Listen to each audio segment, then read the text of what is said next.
Wow. Sorry, you forget. Hello there. This is Bradley. St. Paul, Robert. There's a lot of things I want to talk about today, so I decided to just turn on the camera and I was just going to do my thing. And if somebody shows up, that's fine. But if they don't, I feel like I want to document this. First, let me start this by saying I am very much a creature of habit. I do things in my own way, on my own terms, in my own time. It's my mantra. It's what I do. It's who I am. I live by that. And honestly, it'll probably be the death of me. Sometimes that way of thinking can get me into trouble. Now, before I address the incident, it's not even like it's a big deal. It really wasn't. But there are a couple of things that I want to go over. I'd like to talk about work first, just for a second. I officially have gotten my schedule. Next week is my absolute last week. Like, I have my schedule. It's a done deal.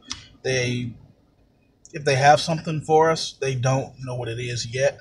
I'm gonna update my resume, go down there, give it to them, let them know, hey, I'm here and I'm available, and I want to do whatever it is you guys have for me. That's fine. What ended up happening, there was a young lady who used to do my job. Before I was Folsom Gold, she was Folsom Gold. And for whatever reason, they had her license got taken from her, or, I think it was a DUI. That's always been the rumor. But while you can have a DUI and still drive your own vehicle after you pay some fines or whatever, the company frowns on that. And anything on your record, they say, oh, you can't drive for us, get out of here. You have to have like flawless driving record. So they took it from her. And I eventually replaced her. Her name is Teresa. Let's call her out. Teresa was one of the people who, when I went down to apply for transit agent with Regional Transit, went with me because she had become disgruntled with the company. That aside, there was a moment a couple of months ago where I had taken my truck back into the station, and after 11:30, I call in, hey, I'm headed back. And, police say, copy, that's fine.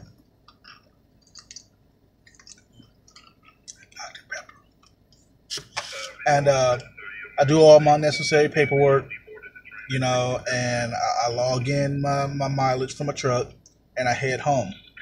But just so happens that, it doesn't take me very long. That day was a slow day, and Teresa was there gathering paperwork for something else completely. So I was like, hey, have a good evening. She's like, well, it's not time to go yet. You're not off until 12. I'm like, look, bitch, it's 11:50. Like, even if I just sat here for 10 minutes, what fucking good would that do? Like, if they called me and say, hey, there's something we need you to do on your station, it's like, I'm 45 minutes away at this point, and they're not going to pay me overtime to do it. So I'm just going to fucking leave. And she lodged an official complaint about that. And whenever you lodge an official complaint, a supervisor has to come and say something to you. So 2 days after that, I want to say it was, my boss came to me and he said, hey, we received a complaint that you left your post early. I was like, look, man, I didn't leave the post early. I'm supposed to leave my station at 11:30. I'm allotted 15 to 20 minutes of travel time to get back to base, and then I'm allotted time to do my paperwork so that when I get off at 12, I can leave at 12. It just so happened that I finished at 11:50, so I went home. Would you like me to sit here for 10 minutes? Is that what you want me to do? He's like, nah, man, of course not. You're right. Don't even worry about it, but we have to address these things. Hey, no worries. Now, let's get back to because I feel like I'm all over the place. Here's what happened. I was here yesterday, And Teresa no longer works with the company. She's moved on to Regional Transit, but she's on very good terms with our company. She just can't do like mobile stuff. So she worked a special event downtown. I guess there was some sort of Olympic tryouts or something, whatever. So she worked that event, completely different uniform from mine. We don't even work together anymore. And even if we did, she could not be considered my superior at this point. Because now I'm a supervisor and you're just a guard. So if anything, I'm your superior. But I don't throw my weight around. It's not a big deal. The term supervisor, it's like, who am I really supervising? It's a title, you know? So she was here, and I was asked to transport another guard to a different light rail station, which is a completely different story. If you drop me off at this light rail station, and the light rail station you need to get to is 4 stops down, why are you asking me to transport him when he could just get on the train? But, you know, besides that, you know, it has nothing to do with anything. My superiors asked me, could I escort this gentleman? And I said, absolutely, because I go where you send me. So she gets here, and I see her. It's like, hey, how you doing? It's good to see you still with the company. Hold on. Okay, not for me. So it's like, and I'm being friendly and personal because now I have your job. I'm what you used to do. You know, and I didn't necessarily think it came with a monicum of respect or anything. I wasn't looking for her to be like, oh, you're the boss now, good job. But it was just a friendly conversation. Hey, how you doing? She's like, where's your badge? And honestly, my badge is in my wallet. Why my badge is in my wallet? It's a long, weird story. And, you know, honestly, it's not even that entertaining. Short version is during the winter months, it would get hot. Well, not even the winter months. It would be hot during the day, but real cold at night. So what I would do is I would put my badge on my jacket. So I could put the jacket on in the evenings and say, hey, look, here's my badge. But in the summer hours, it was like, in the summer hours, just earlier in the day when it's warmer, I didn't take it off my jacket to put it on. So finally, when I got to a point where I wasn't wearing the jacket anymore, I said, all right, I'm going to put this in my wallet so that I'll have an idea of where it is. And ultimately, another purpose that served was when I was initially going to my regional transit interviews, I had on a shirt and tie. But as an employee, I'm allowed to ride for free. But without my uniform on, you wouldn't have known that. So I kept my badge in my wallet. So if asked, I could produce that and say, see, I work here. So I just never took it out of my wallet. It's supposed to be, I want to say, right here. It's supposed to be right here, but, you know, I don't really worry about it. So she says, hey, where's your badge? I was like, oh, it's in my wallet. She's like, well, you need to have that on at all times. And I'm like, yeah, okay, I'll take care of it. And I go back to my truck and I take this dude where he needs to go. And that's the end of it. You fast forward to today. I just go to sign in to pick up my truck, get my keys, make sure my mileage report is in because that's important. And my boss was like, we got a complaint about you being unprofessional at the station. I was like, wow, really? Well, let's sit and let's address this because I like to think that I carry myself pretty well at stations. You know, you don't need to tell me who it was or anything. I mean, I don't know if that's against the policy, but wow, if you could tell me what it was, you know, I'd be happy to discuss it with you so we can reconcile that so I don't do that again. And that's not me kissing his ass. That's me, you know, being into my job. Like, I like to think I'm really good at my job, but I'm good with people. And he says, we got a complaint that you were not in proper uniform and you didn't have on your badge. And as soon as he said that, I knew right away exactly who the fuck he was talking about. I knew who he meant. I was like, oh man, I saw Teresa. She was giving me shit about my badge. I've got it with me. It's fine. And he was like, yeah, well, you need to be in uniform at all times. You know, it's unprofessional. I was like, you know what? I hear you. That's fine.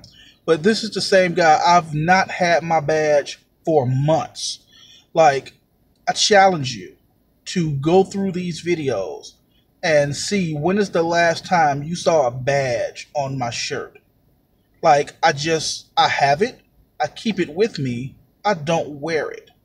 And it's not like, to me, I don't feel like taking it out of my wallet and then taking off the shirt, because you have to take off the shirt, otherwise you just go to put it on, you'll stick yourself. So you have to like stick it in and then back out and then connect it in the back. It's like I just haven't felt like doing that, so I just fucking haven't. That's all. It's not to be insubordinate. I just haven't fucking done it. He's like, yeah, well, you need to do that. We need to maintain professionalism at all times. And I hear him because he's my boss. So I was like, you're absolutely right, sir. I hear you, sir. And then I move on. But it's funny because if roles were reversed and I was that guy, I'd say, hey, before you head out to your truck, take care of that for me real quick. And I would have been very specific to make sure that anybody under my employ would do that. But here's the thing. He doesn't give a shit. He doesn't give a shit, but by policy, when a complaint comes up, he has to say something. This is the same dude. I rode with him yesterday because I went to go pick up my truck and my truck wasn't available. You see, I did the video from a completely different truck because my truck was out and about. We had to go pick up another truck for me to use, and then I held on to that one until somebody brought me mine. I rode with this man for 45 minutes yesterday, and we talked and we bullshitted our way through the day, and we had a good time as we were riding around, and my shirt was untucked, and I didn't have my badge on. And if it didn't occur to him to mention it then, why the hell would it come up now?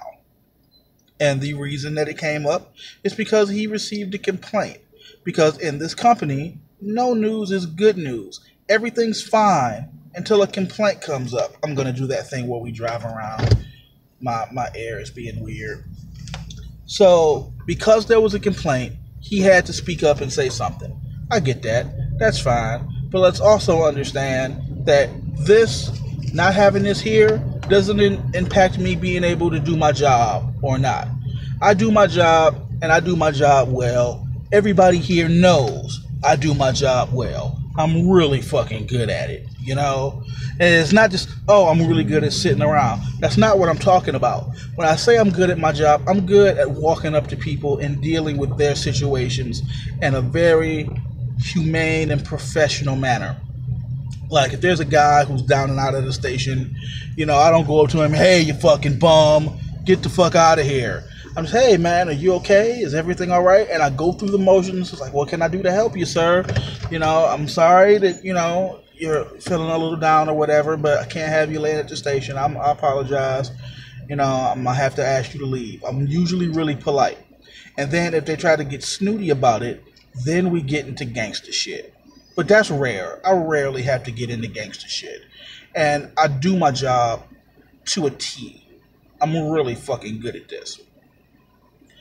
I recognize that I am out of uniform. I recognize that from a policy standpoint, Teresa was absolutely right, that I should have my badge on at all times.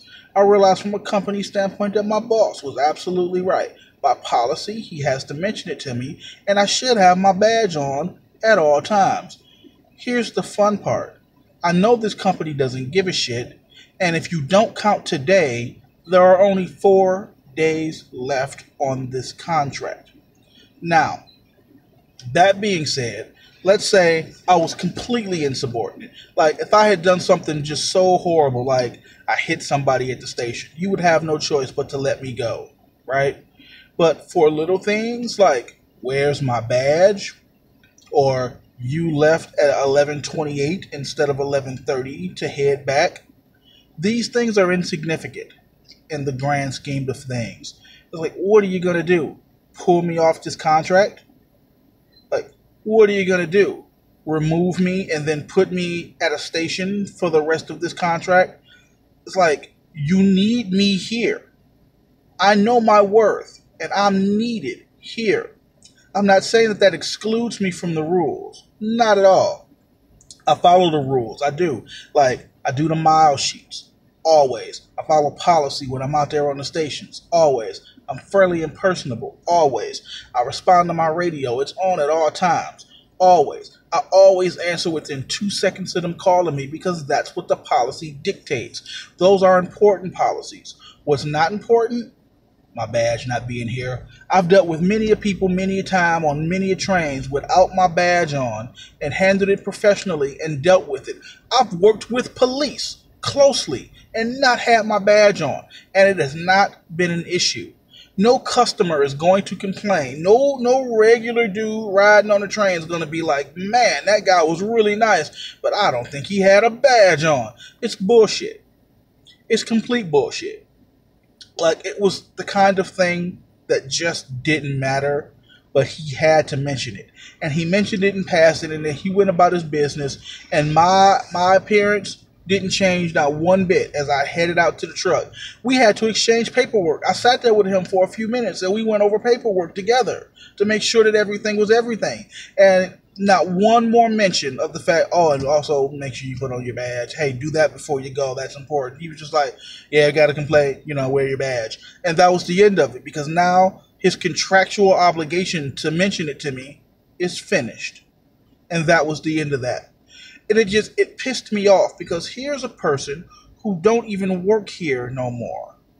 Like, maybe if I had been rude to like somebody who rode the train, but even then, they would have had a complaint about my attitude or my behavior or the way I spoke to them. Or maybe I spoke to somebody and I wasn't speaking to them and they heard it and they said, oh, I don't like the way he talks to people. That would be different. No one's going to care that I didn't have my badge on. So help me, my badge will stay in my wallet for the remainder of this contract. And it's not to be stubborn. It's not to be willfully against policy. It's just, we all know it's bullshit. And it goes back to, I do things in my own way, on my own terms, and in my own time. If you don't like it, write me up. What are you going to do? You going to put it in my permanent file that I didn't have on my badge when I was sitting in the truck in the air conditioner doing absolutely fucking nothing? That's what you want to put in my permanent file? Go for it. Go for it. Like, I have no written warnings. I have no verbal warnings. I have no write-ups. In the year that I've been here, has it been a year? I started this job September. So you're talking September, October, November, December, January, February, March, April, May, June. It's been 10 months. It's been 10 months since I've been here. In that time, I've missed maybe 4 days of work, and one of those is they sent me home because they saw I was physically sick. 2 of those days were sick days, and I had a doctor's note for it. So I'm an exemplary employee. I'm always here. I'm always on time. Okay, to your knowledge, like, I'm notoriously 15 minutes late every day, but they don't notice, so it's fine. But I come to work and I do my job. And if your only complaint is he didn't have his badge, fucking have at it. Go for it. That's fine with me. Now that I got that shit out of the way, because that to me was just bothersome. It was no need to mention it other than policy dictates we have to. I'm not going to wear my badge.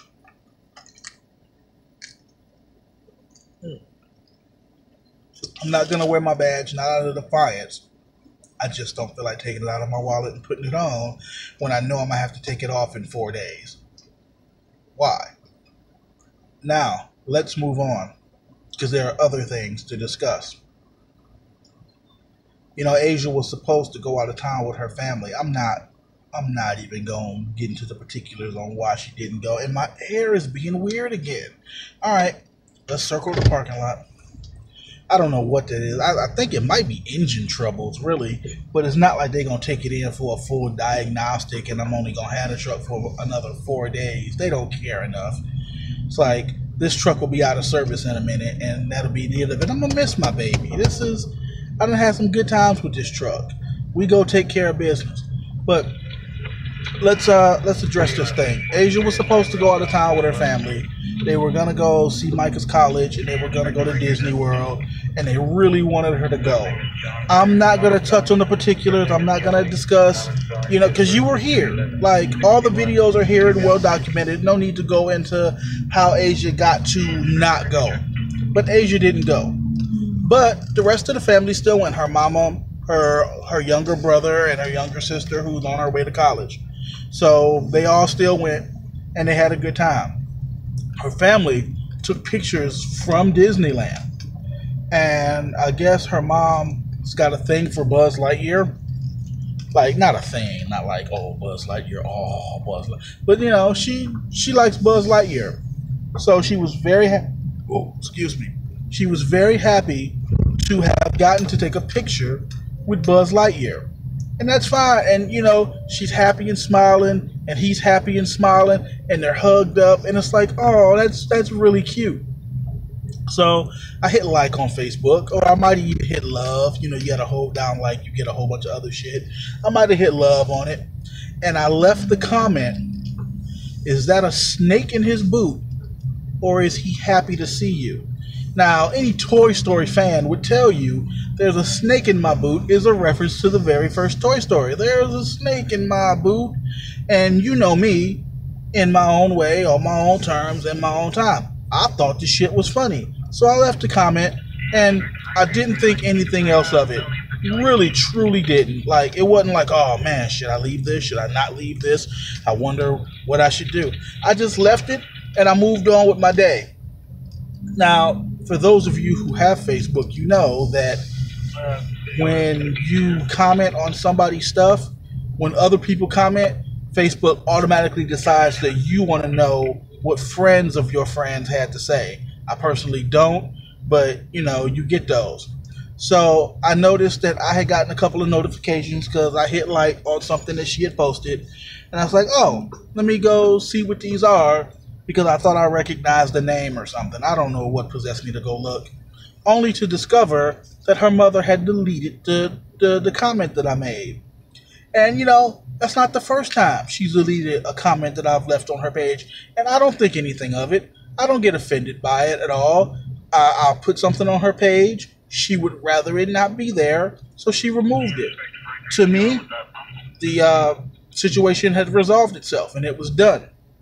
And I mentioned it last night to my wife in passing. I was just like, yeah, man, either I didn't hit send on that thing or your mom deleted it, but, whatever, no big deal. And that sparked an 1.5 hour long conversation, which turned into an argument about how I should watch what I say on her mother's Facebook page. Now, you know me. I'm not going to watch what I say. She's like, oh, would you have said that to your boss? Probably would have, because it's funny. She's like, oh, but that was a sexual joke, and my mom's a Christian, and she works for the government. You can't just say those things. And it's just like, so nobody in the government or nobody in church has got a fucking sense of humor? Like, it's not like I was like, yeah, I can see the imprint of his dick. Like, it was just, there's a snake in my boot. It was, you have to have a dirty mind for that to be a dirty joke. So the fact that her mother saw it and realized that it was a joke about, is there a banana in your pocket? Glad to see you. But again, customized, because it's Toy Story, is that a snake in his boot. She immediately recognized that it was a dick joke, got scared, and deleted it. Or got mad and deleted it. Well, here's the thing. It's her page. So if she wants to delete it, that's absolutely fine. I've been guilty of deleting people's stuff on my page that I don't want to see there. That's absolutely fine. But my wife was so concerned about what backlash would come from that ultimately I ended up apologizing to my wife. Not that I apologize for the joke. I stand by the joke. I will always stand by the joke. I stand by anything I fucking say because I do things in my own way. But it certainly wasn't my intention to upset my wife. So I told her, if it will make you feel better, I will issue an apology to your mother and tell her that it won't happen again, if it so pleases you. And she's like, no, don't do that. It's like, well, I'm just trying to help you avoid the backlash that you're so concerned about. Me personally, I'm not worried about it anymore. And there was a whole big thing about that last night. And ultimately, I think we came to the agreement that, yeah, it was just a fucking joke. But, next time, don't fucking do it.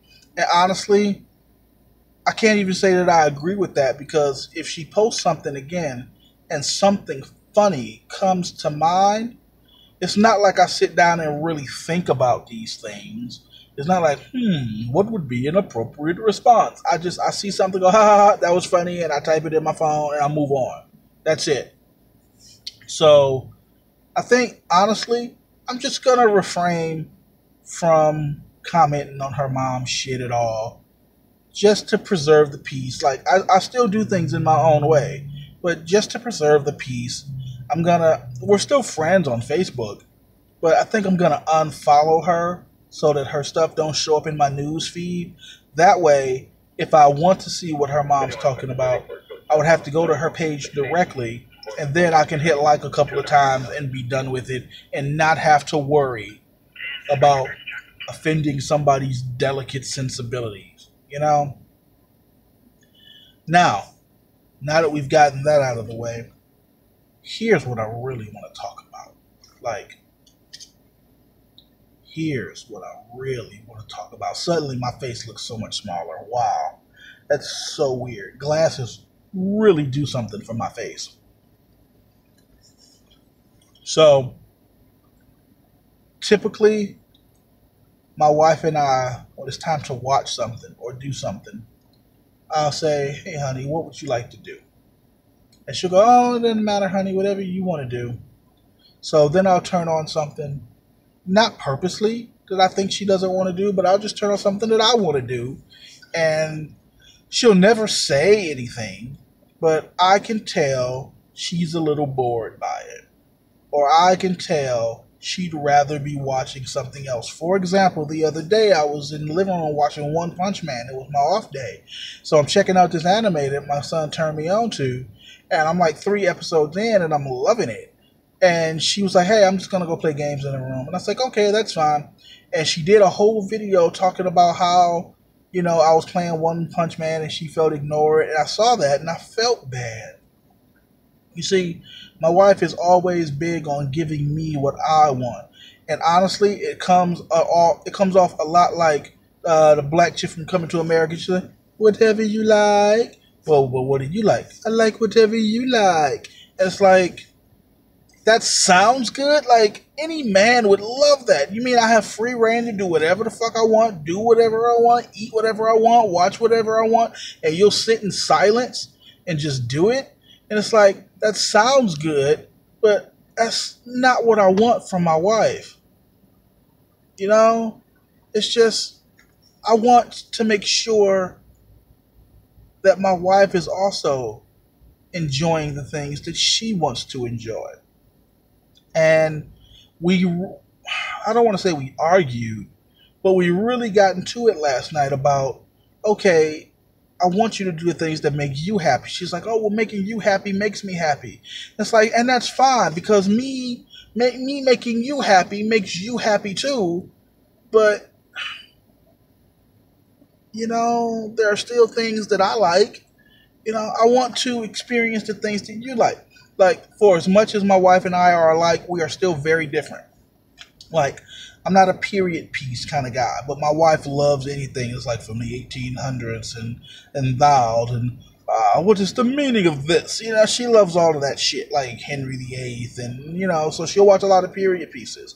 She likes ASMR videos with this British chick. ASMR, not really my thing.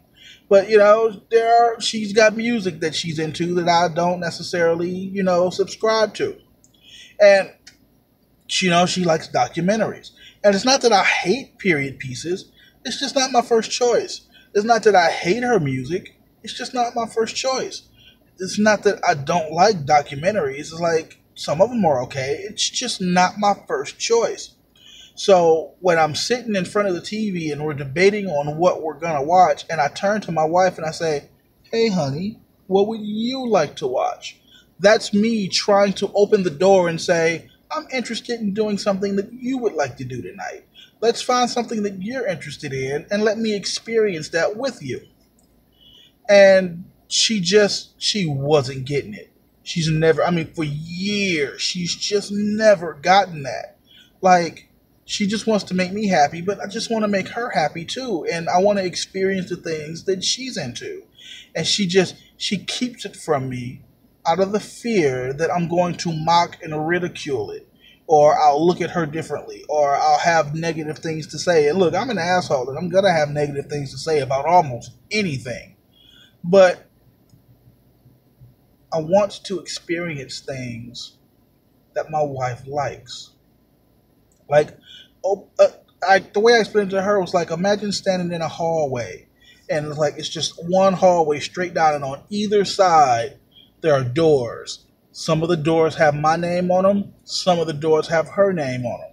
And when it's time to watch something, I open my door and I go, hey, look, let's watch this. Like, I'm big into my wrestling game. So I introduce her to the wrestling game. And she plays, but, she's not as into it as I am, but she's into it.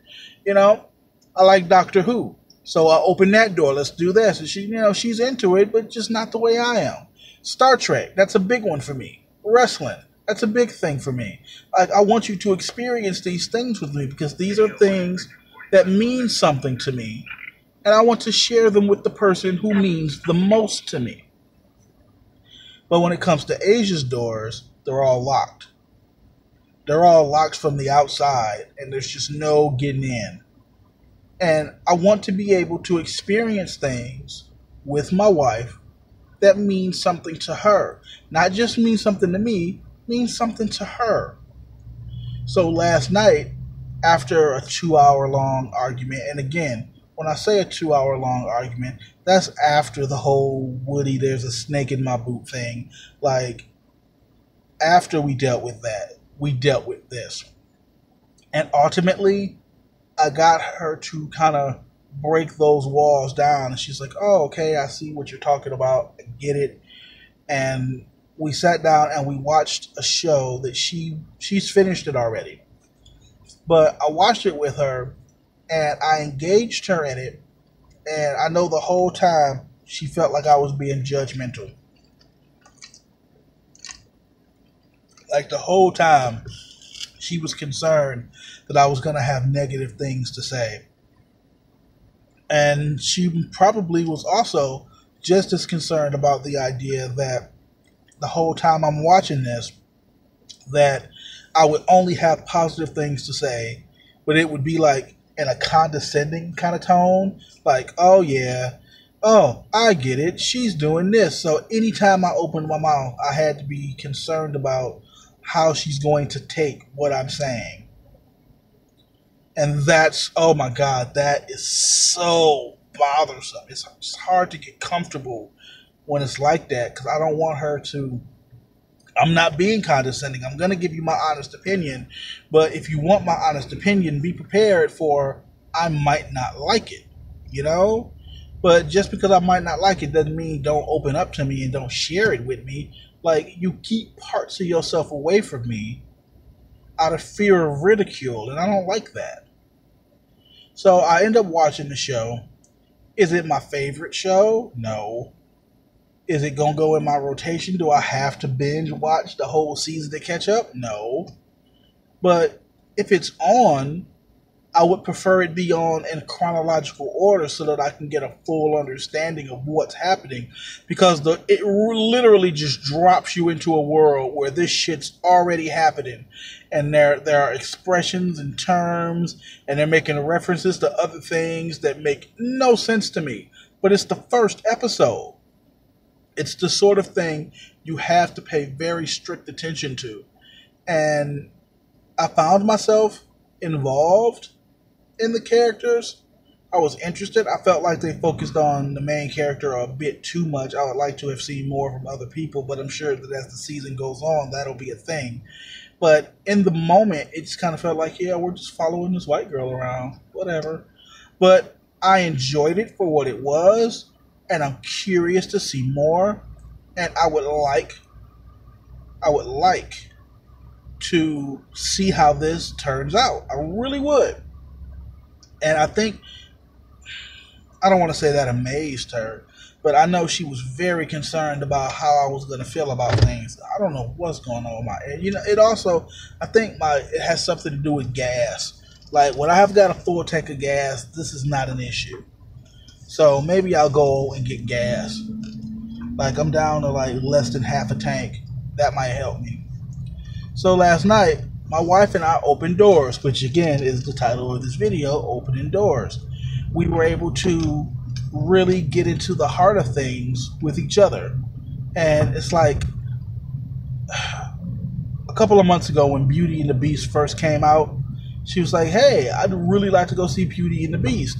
And I had no interest in Beauty and the Beast at all. Like, I don't care. Like, I didn't overly care for the cartoon. I'm not necessarily interested in the live version, and I certainly don't want to get up, get dressed, go out, get on a train, go down to a theater, spend $8 a ticket, get popping popcorn. I didn't have $40, $50 and 3 hours of my life to waste on Beauty and the Beast. It's just not a thing that I'm interested in. The same way I'm not really interested in seeing Alien Covenant or, the new Transformers movie. Like, if it was on, I'd check it out. But if I've got to go out and like put in all this extra work to see it, then I probably won't. And that's how I felt about Beauty and the Beast. So I was like, oh yeah, that'll be fun. Sure, we'll give it a try. But my work schedule is so weird. I only get one day off, and then that one day is when we would do our goodies. So it's like I don't want to waste my off days stumbling around in the heat, high off goodies trying to get to a theater. So last night, when I saw that a 100% completely legal download was available for Beauty and the Beast, I jumped on it. Like, yeah, this will be epic. It's like my wife really wants to watch this. I really want to watch it with her. You're talking, instead of spending hours and hours out in the heat and on a train trying to get there to get stuff done, in 15 minutes time, I'll have this whole movie to watch whenever I want, as many times as I want. It's like, I was excited for the prospect. So when I went to her and I was like, hey babe, I've got it was a Blu-ray copy too. Like, I got the bigger file, so it would be like really good quality. It's like, hey babe, I've got Beauty and the Beast. You want to check it out? And she was kind of like, whatever, I guess. I was like, wow, I was really hoping you'd be a little more excited about that. Like, I think I was more excited that I had a good copy of Beauty and the Beast than she was. And that amazed me. I didn't understand it. And she was like, oh, I really just wanted the experience. I wanted to do it in theaters. And, it's just not a thing. It's not going to happen now. And I felt bad. I felt bad. Like, I understand that going to see Beauty and the Beast was a piece of her childhood that she wanted to relive, and she wanted me to share that with her. And I couldn't get past my own hang-ups about, oh, okay, I don't want to spend this, and I don't want to go out and do that. Wow. That was like a Star Trek moment. And I legitimately felt bad for not doing that with her, because I know it's something that she really wanted to do. And would it really have killed me to take 2 or 3 hours out of my day to just do that with my wife? I was such a dick about it. So I thought at the very least I could make it up to her by watching it with her in the moment. And she was just like, And that bothered me. Like, come on. Like, I'm trying here. I'm really trying here. And you're just like, whatever. So we ended up sitting in front of the TV, honestly staring at a blue screen for almost 45 minutes, because had I turned on something that I wanted to watch, I would have just been an asshole. Like, oh, here's an asshole after all of this arguing. This is all we did. We still just end up doing what he wanted to do. But if I turned on something that she wanted to watch, it would have been considered pandering. Like, oh, he's just trying to make up for the fact that he's been a dick for the last 45 minutes. So it was a no-win situation for me last night. But I'm really glad that we did it. I'm really glad that we had that moment to have it out. And I think that as a couple, we grew together. You know, like, you're not always going to be as passionate about the things that I'm passionate about. The same way I'm not going to jump for joy the next time, when season 2 of A Handmaid's Tale comes out, I'm not going to be like, yeah, let's go. But, it's important to you, and I'm interested in the things that are important to you. And sure, I would love to watch. I'm learning. I'm learning as a person. Like, I've been with my woman now off and on for over 9 years, married for 4.5 years, going close to 5, and I'm still learning what it's like to be in a marriage, what it's like to cohabitate with another person. Like, I'm very much set in my ways, but I'm also very much a husband who wants to please his wife. And I'm learning. I think we both are. I think the last thing that I want to address is my wife has been down lately. She's been real down on herself. We've been struggling to have kids. It's just, she's got a condition. It's hard for her to conceive. It's harder for her to hold on to a baby. We've had a couple of miscarriages that didn't quite work out. And that can be tough. But,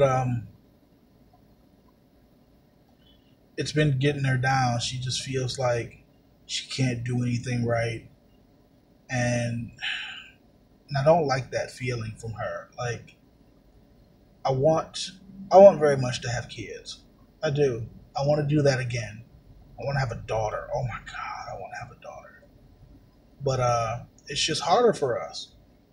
And she's really taking that to heart. And it's like, I will do whatever I have to do to help this process along. Like, let's go sit down, let's talk to a specialist, let's discuss our concerns, and even if they can't prescribe what we need in that moment, we could at least know what those things are, so those things are on the radar for us. Like a couple of years ago, we tried Clomid, but I don't know if we did it right. So because we tried it and it didn't work out, we immediately, it's like, oh, chalk it up as a loss, it didn't work. A couple of months ago, we spent $200 on all of these pills, and my piss was green, and I felt weird. And, she was taking them all, and they were supposed to make her super fertile. But what they did was they honestly regulated her period, which I think is a step in the right direction. So those things worked, kind of, but, still not pregnant. So instead of chalking them up as a loss, I'm thinking, let's just double down. Let's just get a little bit of everything. Let's get a big fucking hodgepodge of all the things that helps a woman be fertile, and let's just do it. Like, sooner or later, the law of averages say if we keep doing it, we'll have a baby. So let's get down. That's my stance. That's where I am. And at the end of the day, I just want my wife to be happy. And I don't want her to feel like less than a woman because we're having issues having a baby. It's like, okay, it's like some couples never get to have kids. Some people accidentally have kids. She's got a friend, just somebody she knows from her past who recently got married. And she was like, oops, I'm pregnant and it's twins. Oh my God, look how perfect my kids are. Look how perfect my life is. And that bothers her. But it's like, I try not to judge myself on what other people are doing or what other people have. Because if I do, I'm always going to feel like I'm on the short end of the stick. I'm always going to feel like, oh, well, they have this and we don't. You know what we have that nobody else has? Communication, trust, honesty, commitment. Like, some of the people who she talked to are just people who, like, they baby mamas and baby daddies and, oh, I can't believe I got pregnant by my baby daddy again. Yeah, but she don't have a husband. She don't have stability.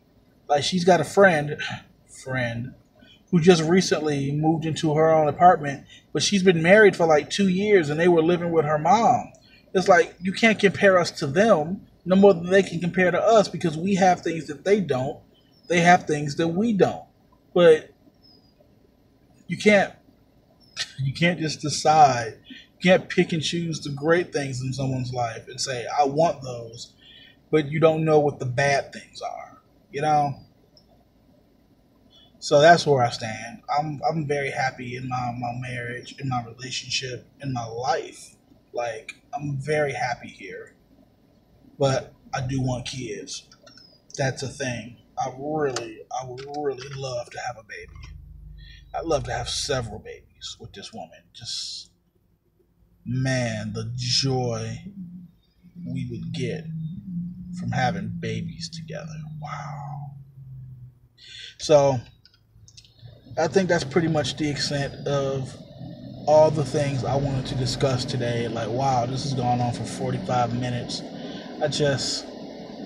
I'm very thankful that we had the arguments that we had last night because finally, for the first time since I've known this woman, she finally understands why I get so frustrated when she says, oh, whatever you want to do, because I'm really just interested in what you want to do too. And it's like you're hiding what you want to do from me, you know? But that's not a thing anymore. We're opening doors, and I like it. I'm digging that. So, score one for Team Harris. It's coming along. I'm happy. Like, last night felt long, and I felt upset for upsetting her, but I'm so glad that's a talk that we had, because now, like, we can get past it. We can move on. But hey, you know, that's it. I'm done. I've babbled for much, much too long. But that's where I am, and that's where I feel. That's how I feel, and happy to get it out. I'm happy. You know, I'll say this before I go. I have been talking for over 46 minutes in a live video, and in that time, 2 people have popped in and left. So what? 6 months from now, a year from now, I'm going to look back at this and it's going to say, opening doors, what's that about? And I'm going to watch it and I'm going to go, holy shit, I remember that moment. Man, what a good moment for our marriage. Or maybe somewhere down the line, we'll have a similar problem. And I can refer back to this and go, see, we opened doors for something as simple as a movie. Why can't we do it for something as serious as insert whatever the problem is here? It's such a guide to my life. There are so many things and so many times in my life where I can't recall how we were able to get through it and deal with things, but that'll never be an issue again. And I love that. So I gotta charge my phone. So this is my Star Wars book bag, by the way. It's Stormtroopers, but every now and then you get a Vader. It's kind of cool. So that's where I am. That's where I stand, and I'm so happy that things are working out. And I'm very excited to start the new chapter of our lives, which will be whatever that is, whether it's me on unemployment or me in a new position. I'm very excited to see where the day takes us next. It's cool beans. And now I'm just distracting you while I hit finish. Are you sure you want to stop streaming? Yes.